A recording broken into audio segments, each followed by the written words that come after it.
Di awal film tepatnya ratusan tahun yang lalu kita pun diperlihatkan seorang petapa sakti yang telah mencapai tingkat ilmu tinggi. Suatu hari datanglah murid sekaligus pengikut setianya Kasimpali yang selama ini melayaninya. Sang guru pun memberi satu permintaan sebagai balasan atas pengabdian tersebut. Mendengar itu Kasimpali pun memohon agar diajari ilmu Tanta Sastra, yaitu sebuah ajian kuno yang dipercaya dapat mendatangkan kekayaan dengan cara yang tidak biasa.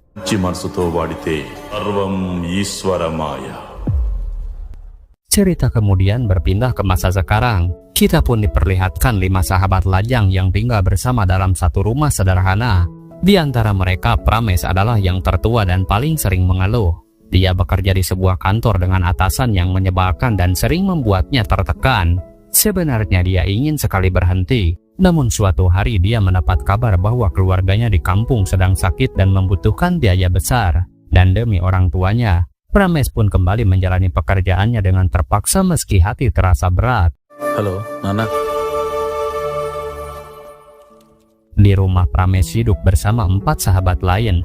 Ada Sai, Pali, Bargap, dan Perma yang sudah dia anggap seperti adik-adiknya sendiri. Ironisnya meski Prames adalah yang paling tua, justru teman-temannya yang lebih muda yang sering menenangkan dan menguatkan dirinya ketika dia mengeluh tentang hidup yang terasa tidak adil. Dari situlah muncul sebuah tekad dalam dirinya. Jika suatu hari nanti dia ingin memiliki restoran sendiri, tempat yang dia bangun dari kerja keras dan bisa membuatnya hidup dengan lebih bermartabat. Namun membangun sebuah hotel dan restoran jelas membutuhkan biaya yang tidak sedikit, bahkan bisa mencapai miliaran rupiah. Perma pun punya ide tak terduga, yaitu membuat sebuah channel YouTube bertema misteri.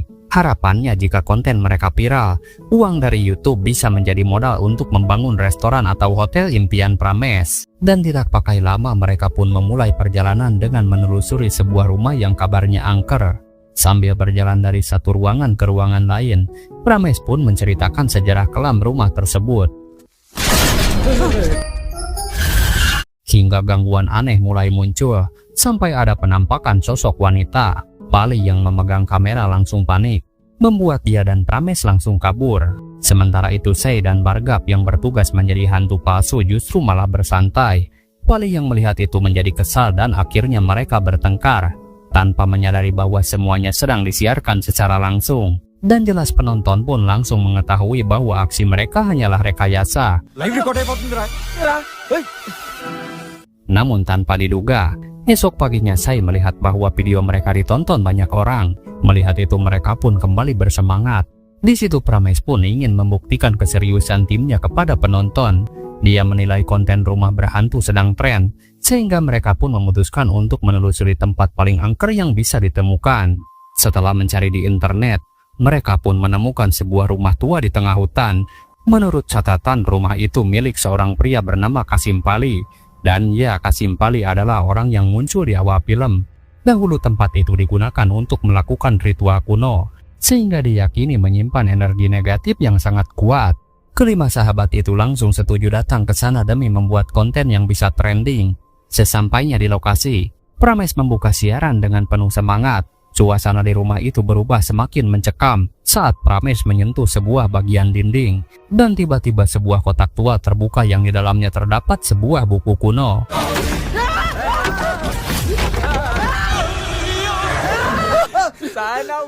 Mereka pun kembali pulang dan segera mengunggah rekaman video ke YouTube. Namun di keesokan harinya, hasil analisis penonton justru mengira kembali video itu adalah settingan.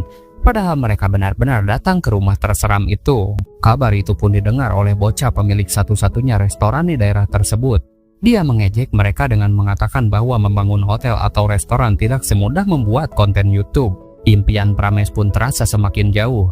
Namun tiba-tiba buku kuno yang mereka bawa dari rumah angker terjatuh seolah memberi isyarat. Di situ Perma membacanya dan menemukan bahwa isinya adalah ajaran Tanta Sastra, yaitu ritual kuno untuk meraih kekayaan. Menurut petunjuk dalam buku, mereka harus mengunjungi sebuah makam pada malam hari, membawa satu buah lemon dan melafalkan mantra sebanyak 1000 kali. Dan ritual itu tampak mudah, yang akhirnya mereka pun sepakat untuk melakukannya. Di situ Perma pun dengan antusias setuju untuk menjadi orang yang melakukan ritual.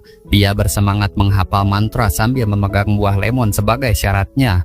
Namun rencana itu mendadak berubah ketika dia menerima kabar bahwa ayahnya di kampung sedang sakit. Tanpa pikir panjang, Perma pun harus segera pulang dan Prames langsung mengantarnya ke stasiun. Setelah kembali ke rumah, Prames semakin bingung dan semakin merasa bahwa semua ini tidak masuk akal. Dia pun memutuskan untuk menghentikan seluruh rencana dan mengubur mimpinya membangun restoran maupun hotel. Namun Saipali dan Bhargav belum menyerah. Bhargav yang sudah menganggap Prames seperti kakak sendiri membujuknya agar tidak putus asa. Dan sebenarnya dia sendiri paling penakut. Tetapi demi Prames, dia mengajukan diri untuk menggantikan Perma sebagai pembaca mantra. Malam itu juga mereka pergi ke kuburan. Lalu Bhargav memulai ritual dengan membaca mantra 1000 kali sambil memegang lemon. Sementara Prames menunggu dengan cemas. Dan di sisi lain, Sai dan Pali justru santai minum-minum di area pemakaman. Hingga waktu pun berlalu sampai pagi hari. Mantra pun belum selesai dibaca. Tetapi keburu datang seorang penjaga makam dan mengira mereka sedang melakukan praktik sihir hitam. Bersamaan ada rombongan petugas kebersihan yang lewat, sehingga mereka pun ikut menyerang dengan alat-alat yang mereka bawa.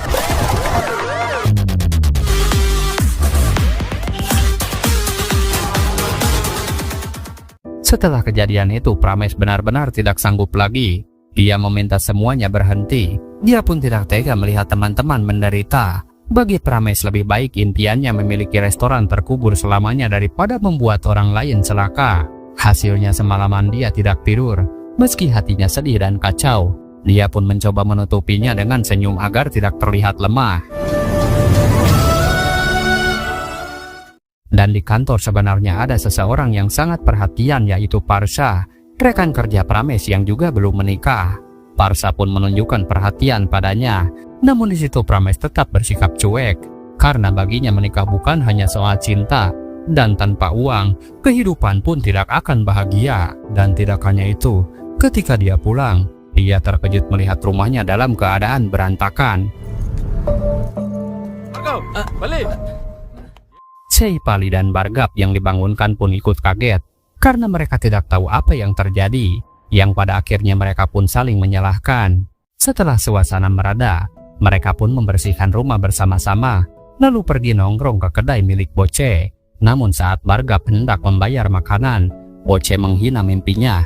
Dia mengatakan kepada Bhargav daripada bermimpi membangun restoran, lebih baik bekerja saja sebagai tukang cuci piring di sini.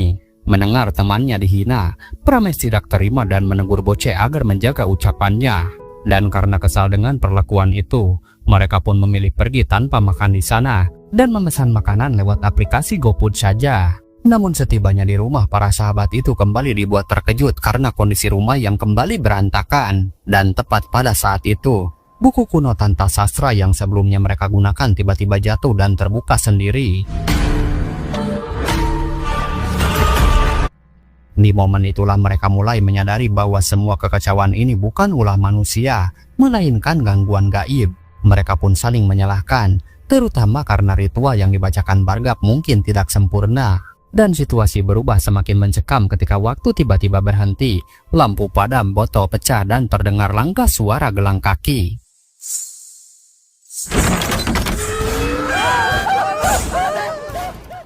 Dalam kepanikan semuanya langsung kabur dan mengurung diri di kamar sampai pagi. Ketika keadaan mulai tenang, mereka pun kembali kaget karena pesanan GoFood semalam telah habis dimakan seseorang. Mereka pun kembali saling menyalahkan, hingga akhirnya mereka memutuskan mencari bantuan orang pintar. Namun saran yang diberikan hanya berupa pemagaran rumah dengan alat-alat sederhana, yang pada kenyataannya tak mampu menghentikan gangguan di malam hari.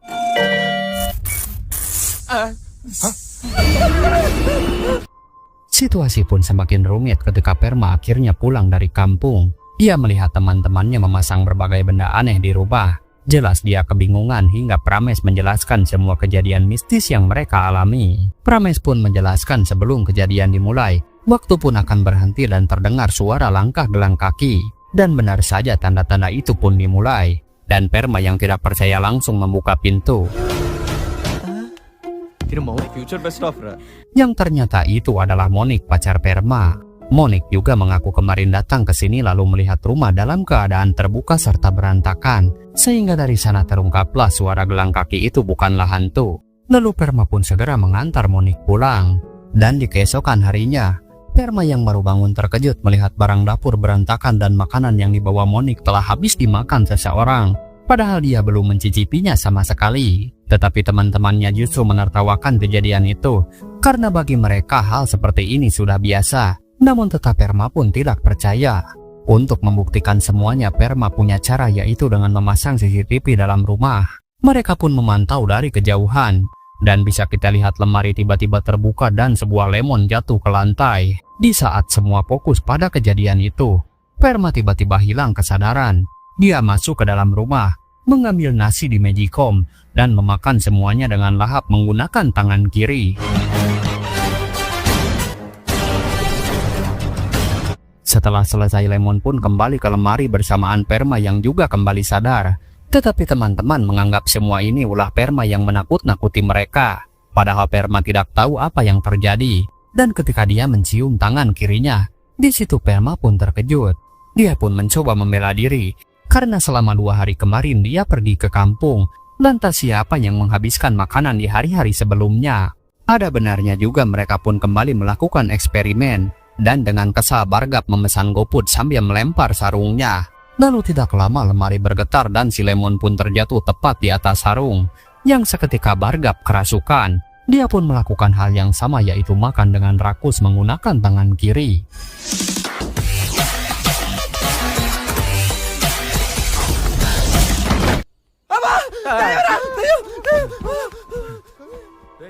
Lalu setelah sadar, mereka pun sepakat bahwa sumber gangguan itu berasal dari lemon berhantu. Trames pun berusaha menyingkirkan lemon itu. Dia memasukkannya ke dalam toples lalu melempar sejauh mungkin.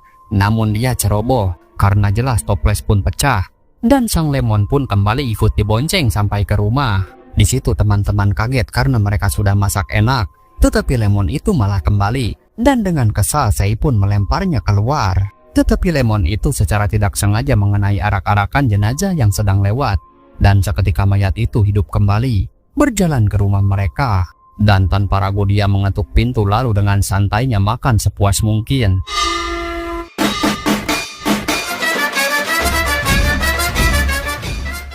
Lalu setelah selesai, mayat itu pun pergi begitu saja, meninggalkan anaknya yang terlanjur senang berharap warisan. Tapi sang ayah keburu mati lagi. Lalu lemon itu tetap kembali ke rumah.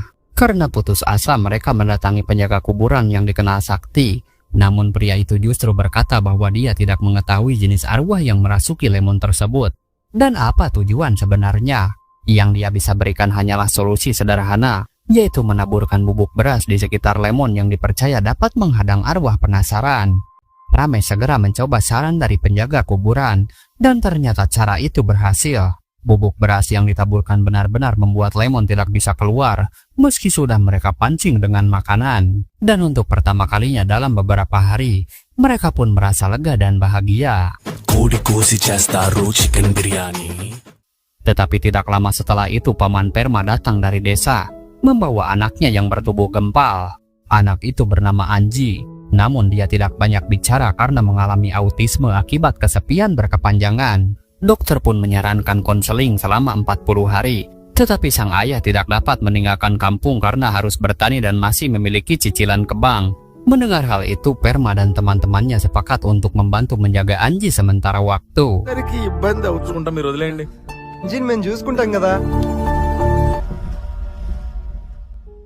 Namun ketenangan itu tidak berlangsung lama. Anji yang polos tiba-tiba menatap jam dinding. Lalu dengan berani mengambil lemon berhantu itu dan memerasnya menjadikan adem sari pelepas dahaga.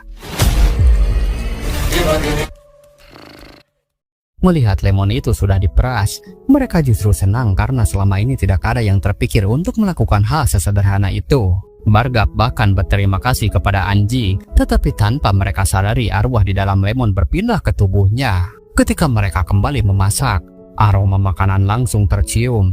Dan Anji tanpa ragu menghabiskan masakan itu sampai ludes. Dan seperti yang sebelumnya terjadi, dia makan dengan lahap menggunakan tangan kiri. Saat itulah mereka sadar bahwa arwah penasaran itu kini sepenuhnya menempati tubuh Anji. Mereka pun menyimpulkan bahwa arwah ini adalah hantu makanan, karena selalu muncul setiap kali masakan sudah matang. Untuk mencegah kejadian berulang, mereka pun sepakat agar tidak menyediakan makanan apapun di rumah. Namun saat malam tiba, Anji yang kerasukan mulai bergerak mencari makan, sementara teman-temannya tertidur pulas. Dan esok paginya, di luar rumah Bargap dan Prames terkejut melihat warga dan polisi berkumpul. Ternyata semalam telah terjadi pencurian yang aneh. Polisi pun menjelaskan bahwa pencuri tidak mengambil uang atau perhiasan, melainkan makanan seperti kuah ikan seblak basreng kari ayam, bahkan 4 dus serelak bubur untuk bayi pun hilang begitu saja. జరిగింది భార్గవ్ అందరి ఇళ్ళలో జరిగిందా మరేం పోయినాయి సార్ మాదే సార్ నేను షెర్లక్ పౌడర్ తీసుకెళ్ళిపోయాడు. Di situ Prames langsung sadar bahwa semua itu adalah ulah Anji. Dan benar saja di loteng Anji sedang duduk sendirian sambil memakan bubuk serelak.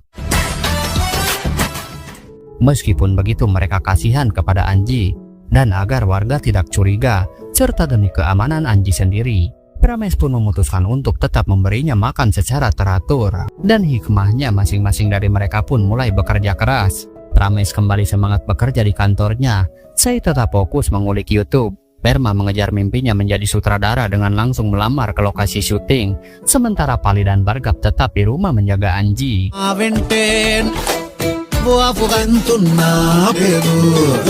Perut Anji yang tak pernah kenyang akhirnya terpenuhi. Sampai akhirnya Sai tak tahan dan mencoba berbicara langsung kepada arwah yang bersemayam di dalam tubuh Anji. Dia pun menanyai siapa sosok itu, apa tujuannya, dan dari mana asalnya. Tidak lama kemudian arwah itu akhirnya membuka jati dirinya, dan hantu ini ternyata bernama Bakasura. బకాసురుడు అంటారు. Cerita pun mundur ke abad ke-18.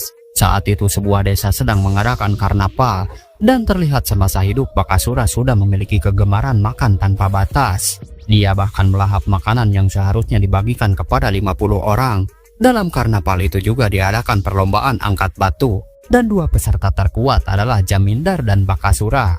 Keduanya pun saling mengadu kekuatan hingga tersisa batu paling besar. Di situ Jamindar kewalahan, sementara Bakasura berhasil mengangkat batu raksasa itu dan keluar sebagai juara. Namun dia tidak peduli pada hadiah atau sambutan, karena yang dia inginkan hanyalah makanan. కడుపాలేదా చెరువా లాంటి నా బిడ్డ తింటుంటే కళ్ళల్లో కొండ కొంతినయ్యా. Bakasura sendiri tinggal bersama neneknya yang sudah tua dan kelelahan karena cucunya tidak pernah berhenti makan. Dia sendiri khawatir jika suatu hari dia tiada, cucunya akan menyusahkan banyak orang. Tetapi meski lelah dan sakit, sang nenek tidak berhenti menyiapkan nasi meskipun beras sudah habis. Bahkan ketika tetangganya mengantar kari ayam untuk sang nenek, Bakasura pun merebutnya begitu saja, tanpa peduli apakah neneknya sudah makan atau belum. Kondisi neneknya terus memburuk hingga dia tertidur dan tidak bangun lagi. Pada akhirnya sang nenek meninggal dalam keadaan menahan lapar.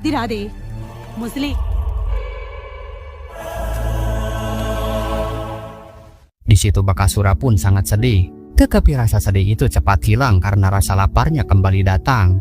Namun kini tidak ada lagi yang memasak untuknya. Dia pun minta makan ke tetangga. Tetapi seluruh warga menolaknya karena mereka tahu kematian neneknya disebabkan oleh kelakuannya sendiri. Merasa bersalah, dia mendatangi makam sang nenek dan menangis. Tetapi sakit perut akibat kelaparan membuatnya nekat memakan sesajen di kuburan. Dan suatu hari, ayah Jamindar meninggal. Dan sebagai keluarga terpandang, makamnya dihiasi berbagai makanan. Sementara Bakasura tidak bisa menahan diri dan kembali melahap semuanya.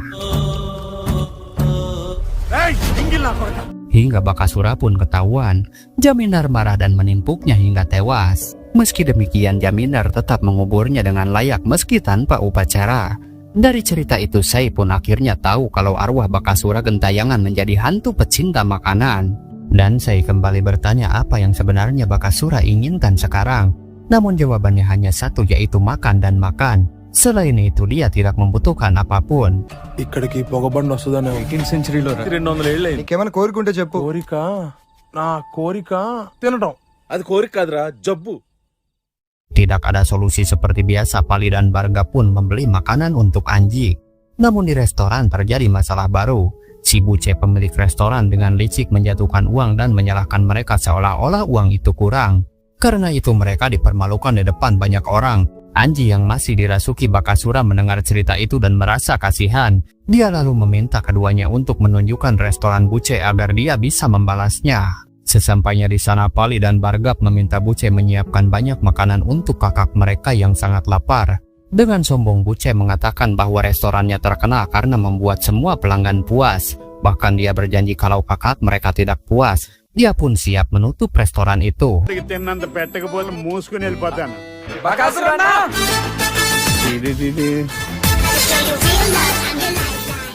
Ketika Anji alias Bakasura masuk dan mulai makan, Buce terkejut melihat dia menghabiskan 2 wadah penuh makanan hanya dengan satu tangan, yaitu tangan kiri. Anak buahnya melapor bahwa nasi telah habis, dan setelah itu Pali dan Bargap menagih janji Buce. Namun si Buce mengelak. Ia mengatakan bahwa mereka datang saat restoran hampir tutup. Dia pun menantang mereka kembali besok, dan dia akan menyiapkan hidangan jauh lebih banyak. Di keesokan harinya Buce benar-benar menyiapkan makanan super banyak demi mempertahankan kehormatannya. Dan tidak lama Bakasura datang lagi, ditemani teman-teman dengan penampilan yang berbeda. Makanan pun disajikan, dan Bakasura tentu saja menghabiskan semuanya dengan lahap.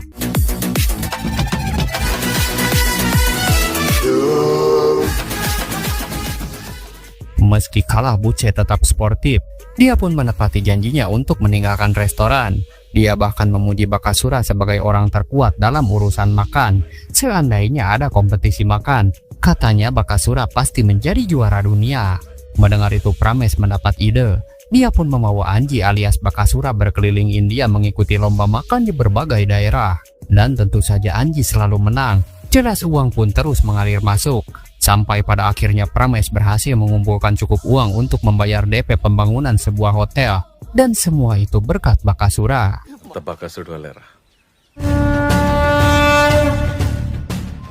Namun di suatu hari Pali terkejut melihat penjaga kuburan datang ke rumah mereka. Dan si penjaga pun tahu jika tujuan mereka sudah terpenuhi. Tetapi dia merasa kasihan pada Anji yang tubuhnya dipakai. Dan kasihan pula pada Bakasura yang tidak pernah menemukan kedamaian. Mereka pun harus memulangkan arwah itu sebelum malapetaka terjadi. Mendengar hal itu, mereka pun sepakat membawa Anji ke tempat seorang pengusir roh terkenal. Baru saja tiba, mereka dikejutkan oleh pemandangan seorang gadis muda yang tengah kerasukan sosok kuat, sampai banyak orang kewalahan menahannya. Melihat itu, mereka jadi ragu. Jika gadis itu saja begitu sulit ditangani, bagaimana dengan Bakasura?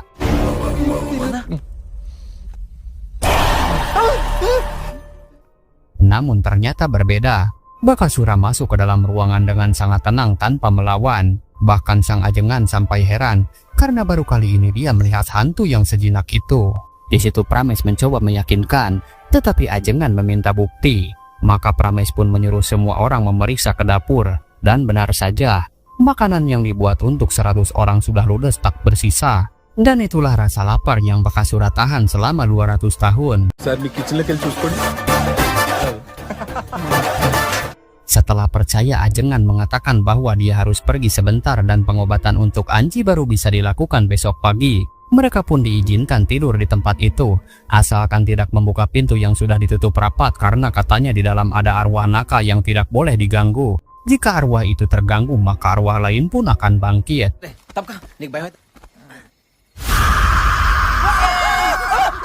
Namun baru beberapa saat ditinggal, gangguan mulai bermunculan. Tiba-tiba muncul tangan seorang wanita dari ruangan terlarang itu.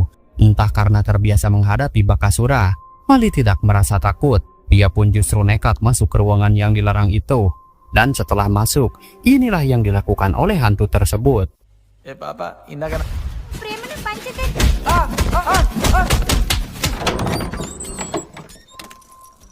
Setelah kejadian itu, Pali malah iseng menjahili Bargap. Dia bilang kalau perempuan di dalam sana ternyata menyukainya. Mendengar itu, Bargap langsung semangat masuk. Tetapi begitu melangkah ke dalam, sosok hantu yang muncul justru berbeda dan langsung membuat Bargap ketakutan setengah mati. Tidak cukup sampai di situ, Pali dan Bargap lalu mengerjai Sei dengan mengatakan ada gadis cantik yang menunggunya. Sei pun tergoda dan masuk ke ruangan itu. Dia bertemu hantu perempuan yang pertama. Tetapi karena saya tidak mau mendengarkan curhat cinta sang hantu, hantu tersebut marah dan langsung memanggil kakaknya.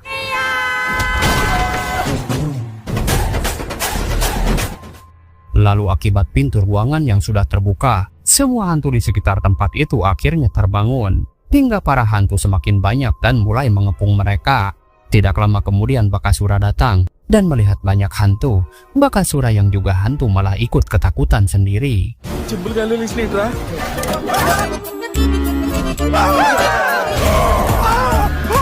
Sementara Prames dan Bargap juga bertemu hantu besar seperti Palak dengan tinggi 5 meter yang nyaris membuat mereka pingsan. Dan semua kegaduhan itu baru berhenti ketika azan subuh berkumandang.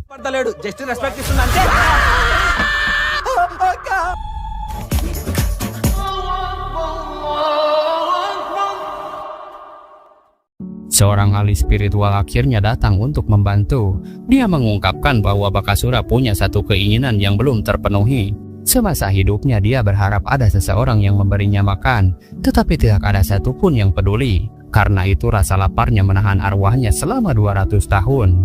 Ahli spiritual tersebut menyerahkan proses selanjutnya kepada rekannya, seorang Brahmana yang tinggal di tepi sungai. Mereka pun berangkat dan di sanalah ritual pelepasan dilakukan. Sebelum pergi, Bakasura berterima kasih kepada semuanya. Dan permintaan terakhir Bakasura hanyalah agar mereka tetap bersama sebagai satu keluarga.